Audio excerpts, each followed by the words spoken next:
So ನಾನು ನಿಮಗೆ ಮೊನ್ನೆ ಹೇಳಿದ್ದೆ ಕಾಬೋಡಿ ರಾಮದಲ್ಲಿ the Cape Goa resort sealed ಆಗಿದೆ ಅಂತ. ಸೊ ನೀವೀಗ ನೋಡ್ಬೋದು ನನ್ನ ಹಿಂದೆ ಇರುವಂತಹ ಕಾಬೋಡಿ ರಾಮದ the Cape Goa resort seal ಆಗಿದೆ. ಒಳಗಡೆ ಕೆಳಗಡೆ ಹೋಗಕ್ಕೆ ಬಿಡ್ತಾ ಇಲ್ಲ, ರೆಸಾರ್ಟಿಗೆ ಹೋಗ್ಲಿಕ್ಕೂ ಇಲ್ಲ, ಕೆಳಗಡೆ ಹೋಗ್ಲಿಕ್ಕೂ ಬಿಡ್ತಾ ಇಲ್ಲ. ನೀವಿಲ್ಲಿ ನೋಡ್ಬೋದು ಆರ್ಡರ್ ಕಾಪಿನ ಅಂಟಿಸಿದ್ದಾರೆ. ತುಂಬ ಬ್ಯೂಟಿಫುಲ್ ರೆಸಾರ್ಟ್ ಅಂತ ಹೇಳ್ಬೋದು. ಮೇಲ್ಗಡೆಯಿಂದ ನೋಡೋಕ್ಕೆ ತುಂಬಾ ಚೆನ್ನಾಗಿತ್ತು. ಬೀಚಿಗೆ ರೆಸಾರ್ಟ್ ಒಳಗಡೆಯಿಂದ ಹೋಗಲಿಕ್ಕೆ ಆ್ಯಕ್ಸಸ್ ಇಲ್ಲ, ಬಟ್ ಬೇರೆ ಕಡೆಯಿಂದ ಹೋಗೋಕ್ಕೆ ಆ್ಯಕ್ಸಸ್ ಇದೆ, ಕೆಳಗಡೆ ಹೋಗ್ಬೋದು. ಒಳ್ಳೆ ವ್ಯೂ ಇದೆ. ತುಂಬ ಜನ ಕಮೆಂಟ್ ಮಾಡಿದ್ರಿ, ಯಾಕೆ ಸುಳ್ಳು ಹೇಳ್ತೀರಾ, ಬನ್ನಿ ಮೇಡಮ್ ನೋಡಿ ಮೇಡಮ್ ಅಂತ. ಇವಾಗ ಗೊತ್ತಾಯ್ತು ಅನ್ಕೊಳ್ತೀನಿ. ರೆಸಾರ್ಟ್ ಅಷ್ಟೇ ಕ್ಲೋಸ್ ಆಗಿರೋದು, ಇಲ್ಲಿ ಬಂದರೆ ತುಂಬಾ ಬ್ಯೂಟಿಫುಲ್ ವ್ಯೂ ಪಾಯಿಂಟ್ ಅಂತೂ ಇದ್ದೇ ಇದೆ.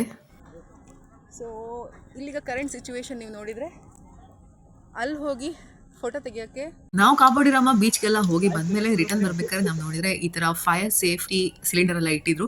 ಮೇ ಬಿ ಬೇಗ ಓಪನ್ ಆದರೂ ಆಗ್ಬೋದು. ಕಾಬೋಡಿ ರಾಮ ಬೀಚಿಗೆ ಬಂದರೆ ಏನೇನೆಲ್ಲ ಪ್ಲೇಸ್ ನೋಡ್ಬೋದು ಅಂತ ನೆಕ್ಸ್ಟ್ ವ್ಲಾಗಲ್ಲಿ ಹೇಳ್ತೀನಿ.